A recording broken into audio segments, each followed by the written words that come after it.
تنظر جبهة البوليساريو إلى هذا الاعتراف الإسرائيلي ومعها الجزائر أيضا؟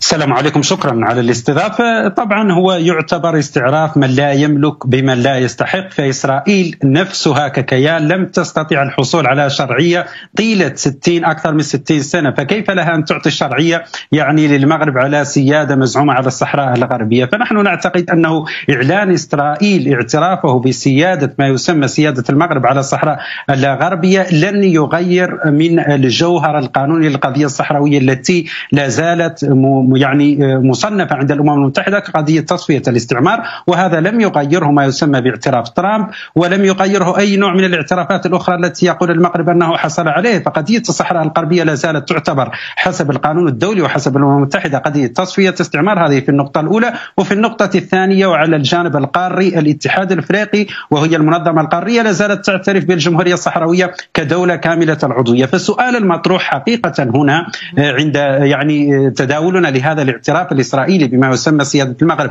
على الصحراء الغربية، السؤال الحقيقي المطروح هو ما الذي قدمه المغرب في المقابل لإسرائيل؟ سيفتح المغرب سفارة في الأراضي الفلسطينية المحتلة ليعترف لإسرائيل بالسيادة على هذه الأراضي المحتلة؟ هل ستبارك إسرائيل كل التدخلات وكل العنف الذي تمارسه قوات الاحتلال الإسرائيلية ضد الشعب الفلسطيني؟ هل سيبارك ويصفق المغرب في التدخلات التي يقوم بها جيش الاحتلال الإسرائيلي ضد المسجد الأقصى في إسرائيل؟ هل سيقوم المغرب بتسليم كل النشطاء الحقوقيين وكل السياسيين الفلسطينيين المتواجدين في المغرب؟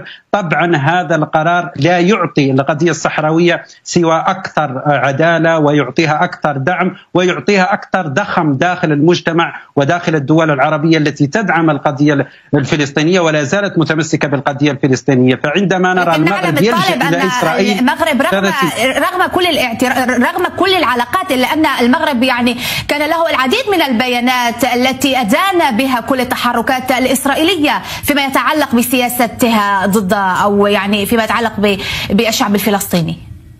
السؤال الجوهري والمطروح هنا هو إذا كانت الصحراء الغربية حقا أراضي مغربية، لماذا المغرب يحتاج إلى اعتراف من إسرائيل وهي دولة محتلة كذلك؟ هذا دليل واضح على العزلة التي يتواجد فيها المغرب، التي تخلت عنه كل الدول التي كانت تدعمه. هو الاتحاد الأوروبي، أريد أن أعلق هذا الأمر بقرار الاتحاد الأوروبي الذي قرر اليوم تعليق اتفاقية صيد التي تربطه مع المغرب لأنها تشمل الصحراء الغربية، والاتحاد الأوروبي لا يعترف أنها الصحراء الغربية جزء من المغرب، بل يعترف أنها جبهة البوليساريو هي السيد على هذه الأراضي. فالمغرب يتلقى ضربات من هنا ومن هناك، ولم يبقى له في هذه العزلة سوى اللجوء إلى إسرائيل للحصول على بعض من الاعتراف. طالب إن سمحت لي إلى الإعلان الهام أو هذا العجل من قبل وزير الخارجية الإسرائيلي إلي كوهن الذي يقول أن الاعتراف بمغربية الصحراء تعتبر خطوة مهمة لتعميق الاستقرار والسلام. هذا ما يعني أعلنه الآن وزير الخارجية الإسرائيلي إلي كوهن بعد الرسالة التي قام بتقديمها أو بإرسالها رئيس الوزراء الإسرائيلي بنيامين نتنياهو إلى العاهل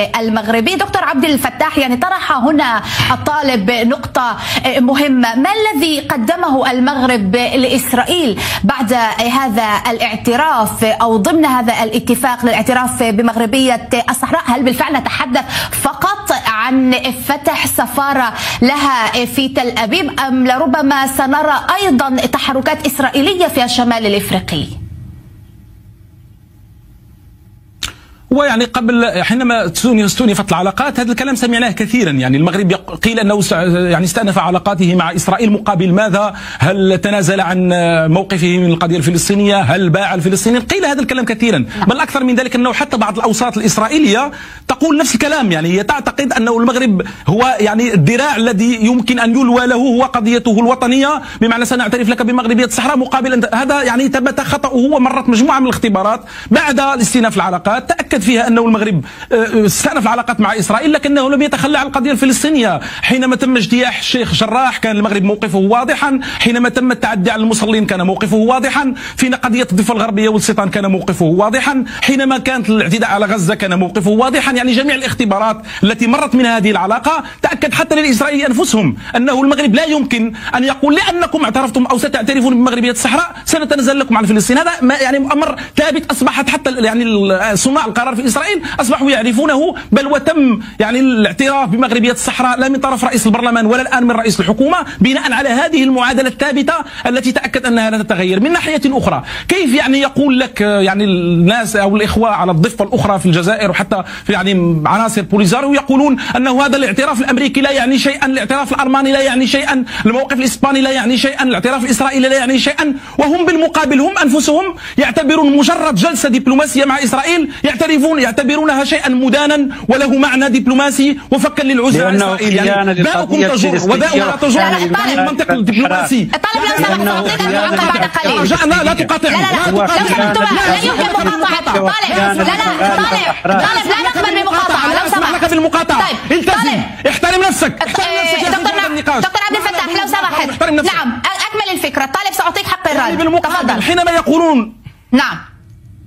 حينما يقولون أنه المغرب تنازل وما تنازل وهذا الكلام، يعني عن أي تنازل؟ تنازل في أوهامهم، تنازل هذا في أحلامهم، بل هم المشكلة لديهم أنهم لا يعرفون أن يعني ترافع المغرب عن عدالة قضيته وصل حتى داخل الأمم المتحدة إلى مستويات متقدمة. الآن وجود القضية في اللجنة الرابعة هو التباس قانوني لا معنى له، لأن القضية مسجلة كقضية أمن وسلم. يا أخي غيروا في دينكم هذه الفكرة. القضية ستسحب عاجلا من اللجنة الرابعة، وهذا هو المسار الذي تمشي فيه. ثم المسألة الأكثر التي ينبغي أن تنتبهوا إليها أنه منذ العام 2007 مجلس الأمن الذي يحتكر حصرية هذا الموضوع يدافع عن الحكم الذاتي. 3 قرارات الآن مرت ومنذ العام 2018. وصلت الفكرة دكتور عبد الفتاح. تسرون وتراوحون المكان، ترفضون الموائد المستديرة، فشلتم في الموائد المستديرة في مرتين. دكتور عبد الفتاح لو سمحت. قراران يعني لماذا ترفضون؟ يعني وصلت الفكرة. أسأل أخ طالب. لا دكتور عبد الفتاح أنا أسأل في هذا البرنامج لو سمحت. قرار 2654. نعم لو سمحت دكتور عبد الفتاح. أستاذة رينا طالب دكتور عبد الفتاح لا يمكن أن أستمر بهذه الطريقة. أريد توجيه سؤال إلى أستاذة رينا. أستاذة رينا، ما المتوقع أن تقوم به إسرائيل في الشمال الإفريقي بعد هذا الاعتراف؟ بما معناه ما هي الطموح الإسرائيلية في هذه المنطقة، خاصة وأنه معروف للجميع أن ربما المغرب هي البوابة لدخول إسرائيل إلى الشمال الإفريقي؟ بالتأكيد، وتوطيد العلاقة والارتقاء الهام جدا في العلاقة. وأنت ذكرت قبل عدة ساعات تعيين ملحق عسكري إسرائيلي أول في المغرب. هذا ارتقاء في العلاقات يعكس